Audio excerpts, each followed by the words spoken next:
Mais son cœur historique, la vieille ville qui abrite environ 35 habitants, semble figé dans le temps. Ses remparts vénérables renferment une multitude de sites fascinants. Un parchemin secret a été découvert sous le mont du Temple, mis au jour grâce à l'intelligence artificielle qui a révélé une chambre dont l'existence était insoupçonnée. L'analyse avancée révèle des traces énergétiques inhabituelles autour du rouleau et les archéologues hésitent désormais à le toucher. Le danger n'est pas physique. Il réside dans le message inconnu qu'il renferme et dans la raison de son enfouissement si profond. Des chambres cachées insoupçonnées. Le premier avertissement concernant la présence d'un phénomène profondément surnaturel sous Jérusalem est venu des scanners. Les images radars ne montraient ni sol ordinaire ni vestiges épars. Au lieu de cela, elles révélèrent des lignes droites, des angles parfaits et de vastes motifs symétriques dissimulés profondément sous la surface du mont du Temple. Ce qui apparaissait sur les images ressemblait à une structure qui n'aurait pas dû exister enfouie sous l'un des lieux les plus sacrés et les plus disputés de la Terre. Lorsque l'équipe comprit ce que les images montraient, un silence complet s'installa dans la pièce. Nul besoin de parler. L'importance de la découverte fut immédiatement perçue. Ils contemplaient des édifices que les mortels n'étaient pas censés voir. Le mont du Temple, connu des musulmans sous le nom de Haram al-Sharif, est un lieu sacré et chargé d'émotions depuis plus de 3000 ans. Il se situe au cœur de 3 grandes religions mondiales et représente l'une des zones religieuses et politiques les plus sensibles de la planète. Pour le peuple juif, c'est le site où se dressait autrefois le temple de Salomon, suivi des siècles plus tard par le second temple. Selon la Bible hébraïque, la pièce la plus sacrée du tabernacle, le Saint des Saints, abritait la présence directe de Dieu. C'est pourquoi de nombreux chefs religieux juifs évitent de fouler le mont Saint des Saints, car nul ne sait avec certitude où il se trouvait autrefois. Y poser le pied par inadvertance serait considéré comme un grave manque de respect. Pour les musulmans, ce même lieu est considéré comme l'endroit où le prophète Mahomet est monté au ciel lors de son voyage nocturne. Cela fait de la mosquée Al-Alaka et du dôme du Rocher 2 des lieux les plus vénérés de l'islam. Fouiller sous ces structures est considéré comme une violation de la foi et de l'histoire. Toute perturbation sous le mont pourrait également engendrer d'importantes tensions politiques. Depuis des générations, aucune fouille n'a été officiellement autorisée sous le mont du Temple. Le sol est resté en grande partie intact, protégé par la loi religieuse et les accords internationaux. À la fin du 19e siècle, l'explorateur britannique Charles Warren a tenté de mettre au jour des vestiges du temple de Salomon. À l'aide de cordes de lanterne et de sa détermination, il a exploré d'anciens tunnels d'eau autour du mont. Cependant, il n'a pas été autorisé à creuser sous la plateforme sacrée. Malgré cela, il a découvert des puits, des passages secrets et d'imposants murs de soutènement prouvant ainsi l'existence d'un vaste réseau de constructions antiques sous Jérusalem. Warren a dû s'arrêter avant d'atteindre la zone située directement sous le mont. Cette restriction perdure depuis plus d'un siècle, laissant aux experts le soin de spéculer sur les secrets qui pourraient se cacher sous terre. Entre 2021 et 2024, une nouvelle équipe de chercheurs a mis au point une méthode permettant d'explorer le sous-sol sans déplacer la moindre pierre. Ils ont utilisé un radar à pénétration de sol qui envoie des ondes radio inoffensives profondément dans la Terre. Ces ondes peuvent révéler des formes et des espaces vides bien enfouis sous la surface. Pour interpréter l'immense volume de données produites par le radar, l'équipe a eu recours à une intelligence artificielle avancée. L'IA a comparé des milliers de nouveaux relevés avec d'anciennes cartes établies par des géomètres britanniques près d'un siècle auparavant. Au départ, les résultats du radar se présentaient sous forme de formes faibles et indistinctes. Mais à mesure que l'IA traitait davantage d'informations des contours géométriques nets, ont commencé à apparaître. Les images révélaient des motifs qui ne pouvaient être naturels. Ils étaient trop précis, trop organisés. Les signaux ont révélé des chambres artificielles à plus de 30 mètres sous terre. Au départ, l'équipe a supposé avoir détecté une extension de l'ancien système d'adduction d'eau de Jérusalem. Mais à mesure que de nouvelles images arrivaient, l'IA a détecté des espaces scellés, sans tunnel d'accès. Il s'agissait de chambres restées intactes pendant près de 3000 ans. Les données ont révélé un réseau complexe de chambres situées directement sous l'esplanade du mont du Temple. La profondeur et l'emplacement suggéraient que la structure était plus ancienne que les agrandissements d'Hérode et même que le Second Temple. Elle pourrait remonter à une époque antérieure au règne du roi Salomon. Plus les scans étaient profonds, plus les formes devenaient précises. Les chambres étaient agencées avec une précision et une exactitude parfaite, alignées exactement avec le mur oriental du mont. La conception suggérait intelligence, planification et finalité.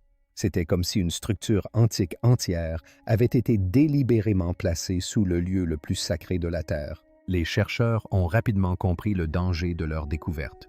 Le mont du Temple a été source de conflits à maintes reprises au cours de l'histoire. En septembre 1996, lorsque les autorités israéliennes ont ouvert un tunnel près du mont, de violentes émeutes ont éclaté, faisant plus de 70 morts à Jérusalem et en Cisjordanie. Même des rumeurs de fouilles sous le mont peuvent attiser la peur et les troubles. Ce passé pesait lourdement sur les chercheurs lorsqu'ils examinaient les images radar. Ils savaient que si l'existence de ces chambres scellées sous le mont était révélée au grand jour, cela pourrait engendrer d'immenses pressions religieuses et politiques. Pourtant, les preuves étaient indéniables. Quelqu'un avait construit ces chambres et les avait scellées définitivement, s'assurant ainsi que personne ne puisse y pénétrer à nouveau. La découverte était aussi extraordinaire que dangereuse, révélant une strate cachée de Jérusalem restée intacte et inconnue pendant des millénaires. L'équipe a compris que les implications dépassaient le cadre de l'archéologie. Ils découvraient, sous l'un des lieux les plus sacrés au monde, la preuve d'une conception intelligente et d'une construction ancienne. La précision des angles, la rectitude des lignes et l'imposante symétrie suggéraient une planification dépassant les connaissances humaines ordinaires de l'époque. Chaque mesure, chaque alignement pointait vers un dessin oublié, depuis longtemps délibérément dissimulé. L'existence de ces chambres remettait en question les idées reçues sur l'histoire, la foi et les limites de l'ingéniosité humaine. Le sanctuaire qui aurait dû rester caché. Lorsque les archéologues ont introduit le scanner dans la chambre scellée, ils ne s'attendaient qu'à quelques débris épars et à un silence complet. Ce qu'ils ont découvert les a stupéfiés. La chambre n'était ni brisée, ni endommagée, ni remplie de restes humains. Elle était parfaitement conservée. Les murs, le sol et le plafond étaient restés intacts pendant plus de 2 ans. Chaque détail à l'intérieur semblait intact. Chaque pierre tombale, chaque visage, chaque bassin paraissait exactement comme il avait été laissé. Les détecteurs ont révélé des images nettes de plateformes de bassins et d'objets rituels encore soigneusement disposés, comme si les fidèles étaient sortis et n'étaient jamais revenus. L'équipe a rapidement compris qu'elle observait un sanctuaire parfaitement intact, caché sous le mont du Temple depuis le 8e siècle avant notre ère. Personne n'avait imaginé qu'un complexe souterrain entier puisse subsister dans un tel secret. Des analyses plus poussées ont révélé 8 chambres interconnectées, chacune creusée sans faute dans le substrat rocheux calcaire. Les pièces présentaient une symétrie parfaite, formant un agencement unique en son genre parmi les tabernacles de Jérusalem. Les relevés radars ont révélé d'épaisses zones réfléchissantes sur certaines surfaces, suggérant la présence de résidus organiques durcis. L'imagerie à haute résolution a permis à l'équipe de comparer ces traces avec des éléments provenant d'autres sanctuaires de l'âge du fer. La correspondance était remarquable. Les résidus correspondaient à de la graisse animale et à de l'huile d'olive, ingrédients courants des anciens rituels sacrificiels. Des traces d'encens subsistaient, ainsi que des noyaux d'olive broyés qui alimentaient autrefois les lampes rituelles. L'état de conservation stupéfia les archéologues. Ni les tremblements de terre, ni les invasions, ni des siècles de construction au-dessus de la chambre ne l'avaient altéré. Le sanctuaire semblait figé dans le temps. En examinant les reconstitutions numériques, l'équipe a réalisé que ces chambres représentaient une forme de culte largement oubliée par l'histoire. Cette découverte remettait directement en question le récit biblique des réformes du roi Ézéchias. Selon les Écritures, Ézéchias détruisit tous les sanctuaires rivaux afin de centraliser le culte à Jérusalem. Il fit abattre les hauts lieux, brisa les piliers sacrés et fit couper une partie des poteaux. Pourtant, ce sanctuaire souterrain n'avait pas été détruit. Il avait été délibérément scellé. Tout porte à croire que le clergé avait dissimulé la chambre plutôt que de la démolir. Les archéologues ont comparé cette découverte avec d'autres sites de l'ancien Juda. À Télérode, ils avaient mis au jour un autre sanctuaire scellé doté de plateformes à double usage similaire. Cela indiquait que plusieurs systèmes de culte coexistaient même lorsque les réformes officielles tentaient de les faire disparaître. Des éloges trouvés à Countlet Adrud, dans le Sinaï, représentaient également Yahvé aux côtés d'Asher, suggérant que certains Juifs des premiers siècles reconnaissaient encore une figure divine féminine. Ces découvertes ont contribué à éclaircir le mystère qui entourait le mont du Temple. Le sanctuaire souterrain appartenait probablement à un système de culte plus ancien, ayant survécu secrètement après les réformes d'Ézéchias. À l'intérieur des 8 chambres, les analyses ont révélé des bassins rituels contenant encore des traces de vin et d'huile, des monuments représentant la présence divine et des outils sacrificiels. De simples objets du quotidien tels que des poids et des fragments de poterie ont démontré que le peuple participait à ces pratiques. Le culte n'était pas l'apanage des prêtres, il faisait partie intégrante du quotidien des familles locales. Tout porte à croire que les habitants des environs pratiquaient une forme de dévotion discrète et privée en marge du centre religieux officiel. La pierre au pied du monticule, la stèle funéraire, s'élevait à près de 3 mètres de haut.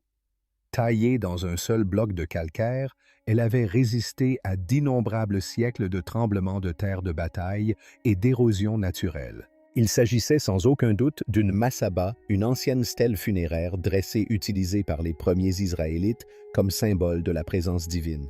Pourtant, ce qui stupéfiait tout le monde, ce n'était ni sa hauteur ni sa forme, mais simplement le fait qu'elle existât encore. Selon la Bible, le roi Ézéchias avait ordonné la destruction de toutes les pierres tombales encore debout lors de ses réformes religieuses. Aucun de ces monuments n'était censé survivre. Pourtant, celle-ci avait résisté cachée sous le mont du Temple intact et scellée pendant près de 3 ans. L'équipe a réexaminé les images radar cette fois-ci grâce à une analyse spectrale améliorée. Cette méthode leur a permis de déceler de subtiles traces minérales invisibles aux analyses classiques. Les relevés ont révélé de faibles marques sur la surface de la pierre tombale, suggérant qu'elle avait autrefois été recouverte d'une fine couche métallique. La comparaison des spectres avec des échantillons provenant de sites antiques connus a confirmé cette identification. Il s'agissait très probablement de mercure. Cette découverte a immédiatement attiré l'attention des spécialistes.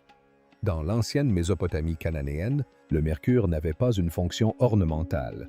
Il était utilisé lors de rituels destinés à lier ou à contenir les forces spirituelles. Sa présence ici suggérait que la masoba n'était pas un simple symbole ou marqueur. Elle impliquait un rôle fonctionnel dans un système rituel, peut-être conçu pour sceller ou contenir quelque chose à l'intérieur de la chambre funéraire. Cette découverte a perturbé aussi bien les scientifiques que les historiens, en particulier ceux qui connaissaient les aspects les plus sombres des traditions religieuses du Proche-Orient. Les récits des batailles phéniciennes décrivaient des monuments vivants censés abriter l'essence de Dieu ou d'êtres surnaturels. Des artefacts similaires avaient été découverts à Byblos et à Carthage. Dans ces lieux, des prêtres pratiquaient des immolations pour contenir les forces contenues dans ces monuments. Cependant, il n'était pas certain que les chambres de ces régions aient été construites comme sanctuaires. La massaba située sous le mont du Temple pourrait avoir eu une fonction similaire. Plutôt que de représenter le Dieu d'Israël, elle aurait pu servir de lieu de confinement pour une force trop ancienne et puissante pour que les prêtres puissent la détruire. Une force qu'ils ne pouvaient que réprimer ou imiter. Cette hypothèse a incité les érudits à réexaminer les textes bibliques. Des experts ont relevé des passages qui semblent faire écho à l'idée de confinement. Le livre d'Isaïe décrit des êtres déchus précipités sur terre et enfermés par ordre divin. Le chapitre 6 de la Genèse évoque des figures puissantes de l'Antiquité punies et enchaînées. Des écrits juifs plus tardifs, dont le livre d'Hénoch, décrivent des veilleurs scellés sous des montagnes pour avoir défié Dieu. Ces textes ont longtemps été interprétés symboliquement, mais les preuves matérielles suggèrent que certaines traditions pourraient refléter des pratiques réelles. L'idée qu'une pierre tombale encore debout puisse faire partie d'une structure destinée à contenir des entités liées à ces récits a suffi à troubler même les théologiens les plus érudits.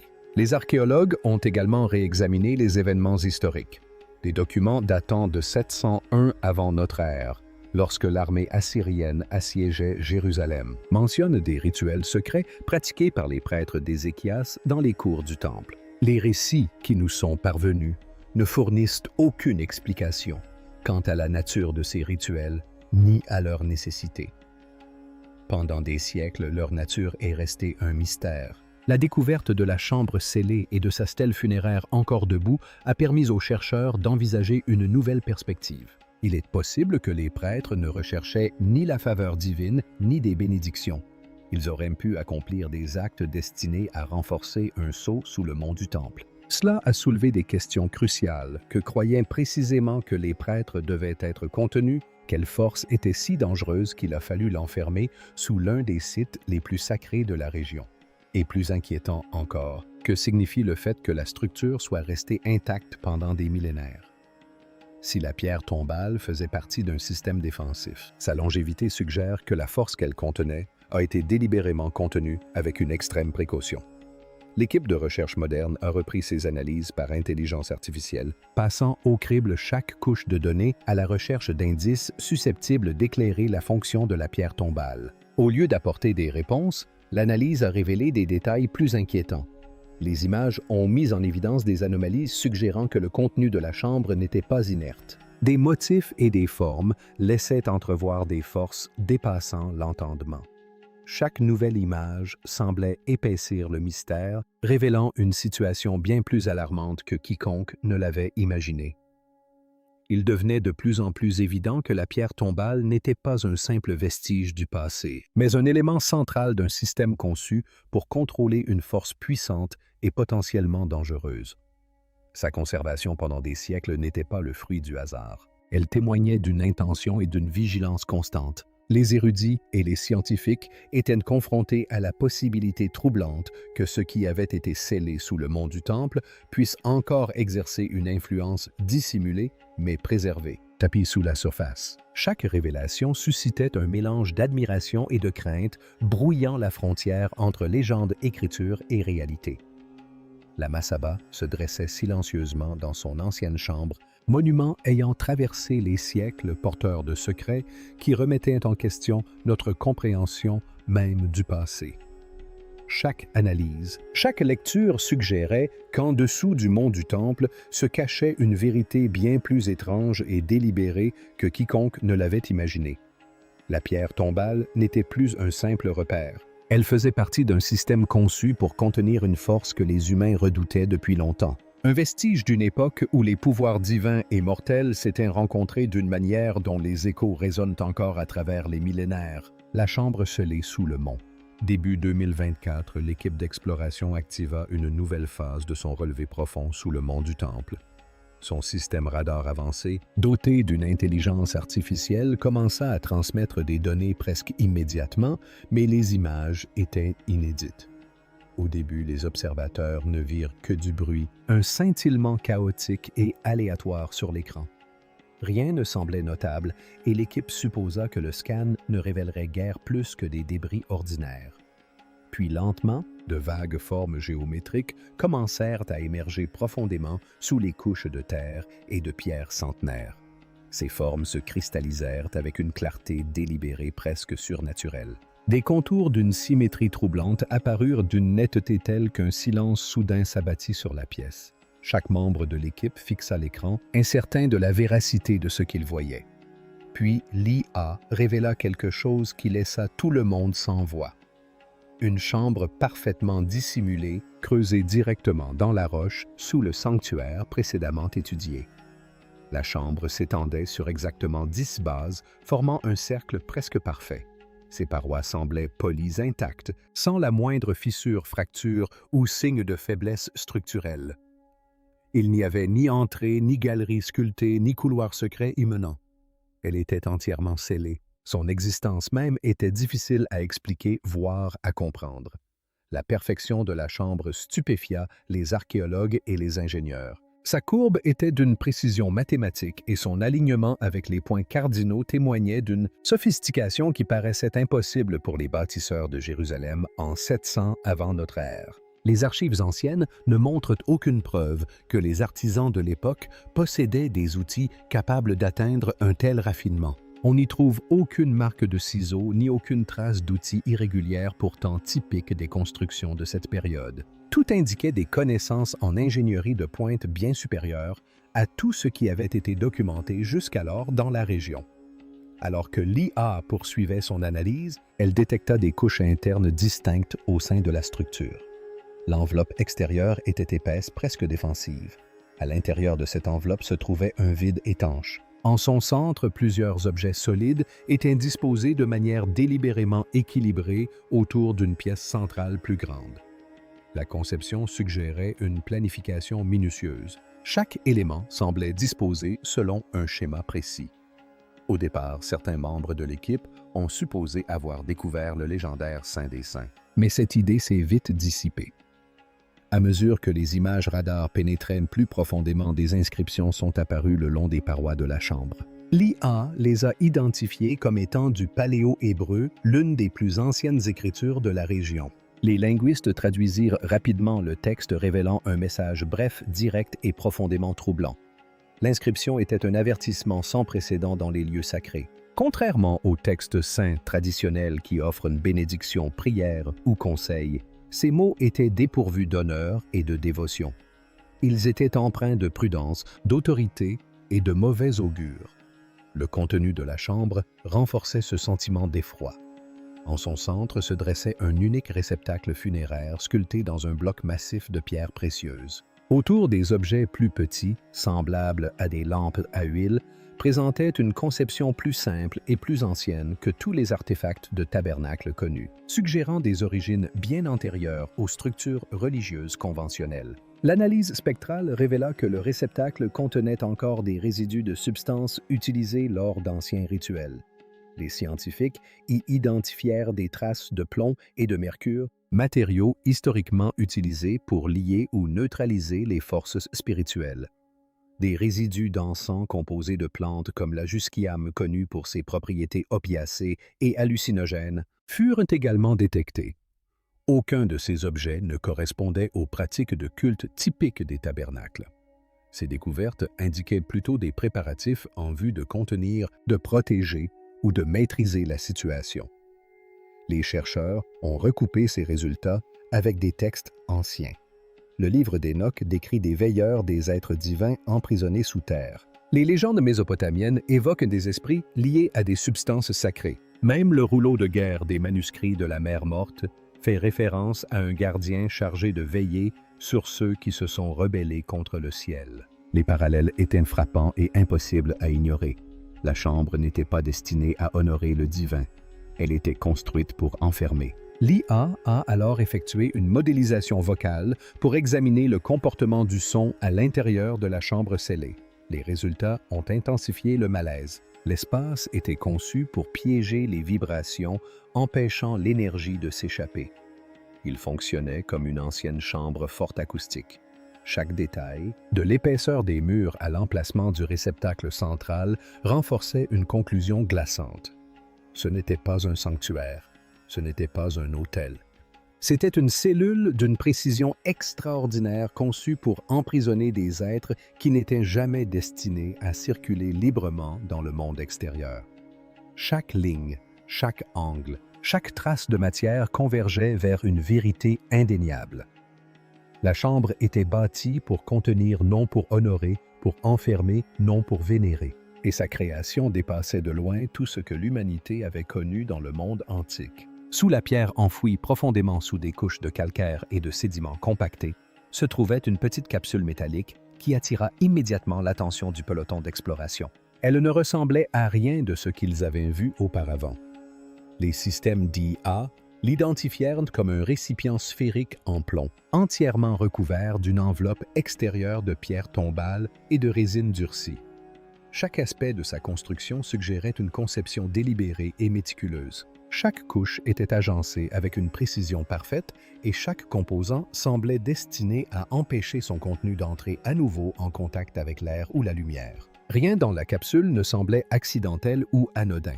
La précision du plafond témoignait d'une intentionnalité bien au-delà des méthodes de conservation ordinaires. Lorsque les systèmes d'imagerie numérique ont percé les premiers millimètres de l'enveloppe extérieure, les chercheurs ont entrevu ce qui se trouvait à l'intérieur, un rouleau immaculément conservé.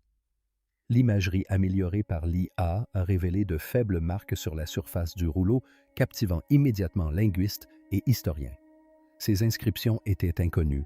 Elles ne ressemblaient ni à l'hébreu ni à l'araméen, mais appartenaient à un système d'écriture ancien antérieur de plusieurs siècles. Les experts ont relevé des motifs rappelant les premiers textes aadiens, une écriture utilisée historiquement en Mésopotamie pour des rituels visant à lier ou contrôler les forces surnaturelles. Les marques n'étaient pas aléatoires. Elles formaient des symboles répétitifs et systématiques sur les bords du rouleau, évoquant des charmes apotropaïques destinés à protéger ou à contenir. Il est devenu évident que le rouleau n'avait pas été créé pour la lecture ou la communication courante. Son but était la mise en confinement. Le papyrus lui-même était mélangé à de la poussière minérale. Une composition inhabituelle similaire à celle de rouleaux de protection découverts précédemment près de la mer Morte. Ces rouleaux, retrouvés à Qumran, avaient été dissimulés par des scribes qui jugeaient leur contenu trop dangereux pour un usage courant.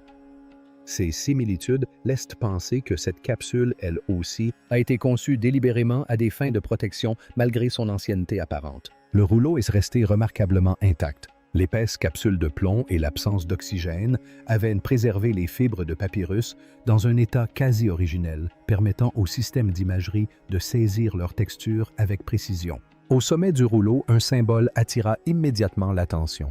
Il ressemblait au poinçon figurant sur le célèbre rouleau de Qumran, recensant les trésors cachés du tabernacle. Pourtant, ce symbole semblait remplir une autre fonction. 3 mots étaient inscrits dans une langue vernaculaire oubliée depuis longtemps que les traducteurs interprétèrent comme le sceau des ossements profonds. La signification exacte de cette phrase restait incertaine mais combinée à la résine. Au sigil systématique en plomb et à l'ancien langage rituel, une conclusion s'imposait. Cet objet n'était pas conçu pour transmettre des informations, mais pour garantir un confinement. C'était un sceau spécialement conçu pour maintenir son contenu en sécurité. Tandis que l'équipe s'efforçait d'interpréter les marques visibles sur les rouleaux, elle ne parvint à déchiffrer que quelques lignes avant d'atteindre les limites de l'imagerie. Une ligne se détachait avec une clarté inhabituelle. Lorsque la lumière brisera le sceau, la main du gardien tombera. Au-delà, les épaisses couches de plomb et de résine durcie empêchaient toute numérisation supplémentaire.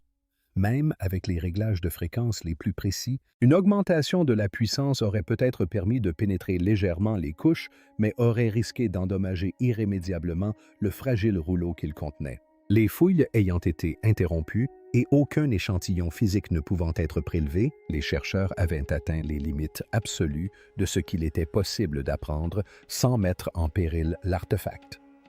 Toutes les observations convergeaient vers la même conclusion. La capsule n'était ni simplement ancienne, ni simplement cachée.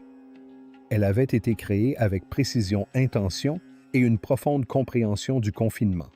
C'était une relique d'un rituel ancestral, un réceptacle scellé, renfermant quelque chose destiné à rester intact pendant des millénaires. Le terrible avertissement. Après les premières tentatives d'interprétation du parchemin ancien, tout a basculé de façon inattendue. Aux premières heures du 2306, le projet tout entier fut stoppé net sans aucune explication officielle. Tous les enregistrements numériques furent soudainement scellés. Chaque image enregistrée fut retirée et les découvertes de la chambre furent immédiatement classées secret défense. Chaque scientifique, ingénieur et analyste, ayant même manipulé les données, fut contraint de signer de nouveaux accords de confidentialité sous surveillance directe. On avait l'impression que le rideau tombait sur une scène qui commençait à peine à dévoiler ses secrets. La raison officielle donnée au public était brève et peu convaincante. Les autorités affirmèrent que le site présentait des dangers structurels et des enjeux politiques sensibles, mais tous savaient qu'une réalité bien plus profonde se tramait derrière ces mots soigneusement choisis. Les représentants religieux intervinrent avec une rapidité alarmante et lancèrent un avertissement unifié. Ils affirmaient que la rupture du sceau pouvait annuler ce qu'ils appelaient le pacte de non-agression. Personne ne pouvait définir avec certitude cette étrange expression. Pourtant, son poids suffisait à paralyser toute activité restante.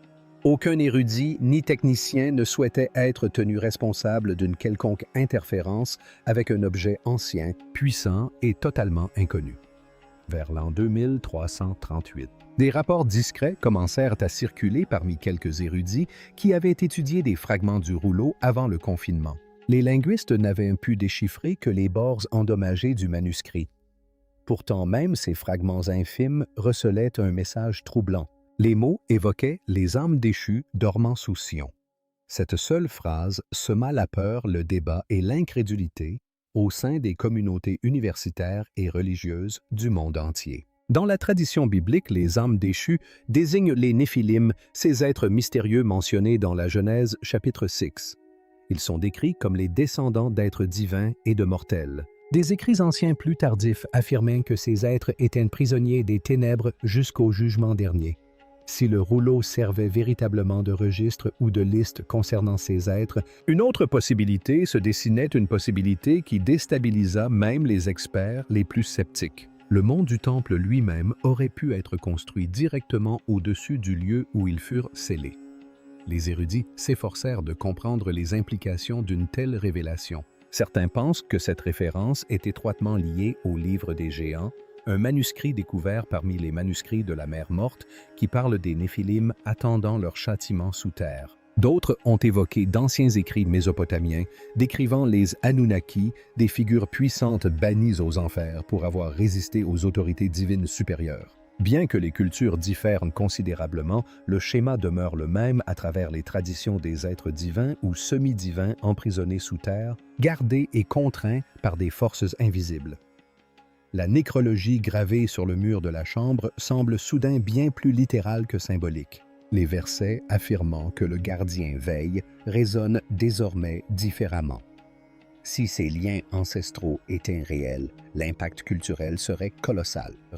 Le mont du Temple est vénéré comme le lieu le plus sacré du judaïsme, du christianisme et de l'islam, s'il était révélé non seulement comme un sanctuaire, mais aussi comme un lieu de confinement pour quelque chose d'ancien et d'interdit.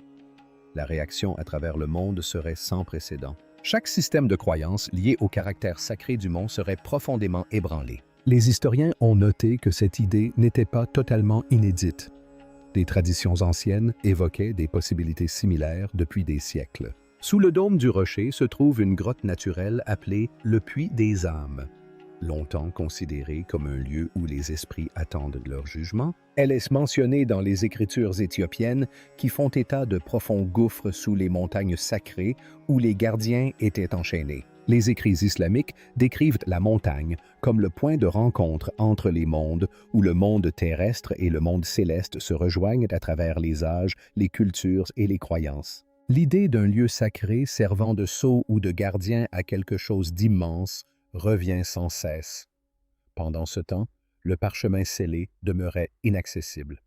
Les couches durcies de plomb, de pierre et de résine qui l'entouraient étaient bien trop denses pour permettre une lecture plus approfondie. Toute tentative d'accroître la puissance de numérisation risquait de détruire le fragile texte intérieur. Les fouilles ayant été totalement interrompues, et aucun prélèvement d'échantillons physiques n'étant autorisé, le message restait partiellement perdu. Les archéologues avaient atteint les limites absolues de ce que la technologie pouvait révéler sans endommager l'artefact. Alors que la nouvelle de la découverte se répandait plus vite que prévu, les autorités religieuses insistaient avec une force croissante pour que le rouleau reste scellé. Leur raisonnement était simple et glaçant, elles craignaient les conséquences de son ouverture. Après l'arrêt des tentatives de traduction, le confinement n'a fait que se renforcer. Les mêmes données furent de nouveau scellées. L'accès fut restreint et les chercheurs initiaux furent soumis à une surveillance de confidentialité renforcée. L'explication répétée par les autorités demeura inchangée. Pourtant, à huis clos, le même avertissement résonnait: briser le scellé, répétait-il, pourrait enfreindre l'accord de confidentialité. Sa signification restait un mystère pour tous. Mais cette phrase avait une autorité que personne n'osait contester. Que pensez-vous de ce parchemin secret? Partagez vos impressions dans les commentaires et n'oubliez pas d'aimer, de partager et de vous abonner. Avant de partir, n'oubliez pas de cliquer sur la vidéo affichée.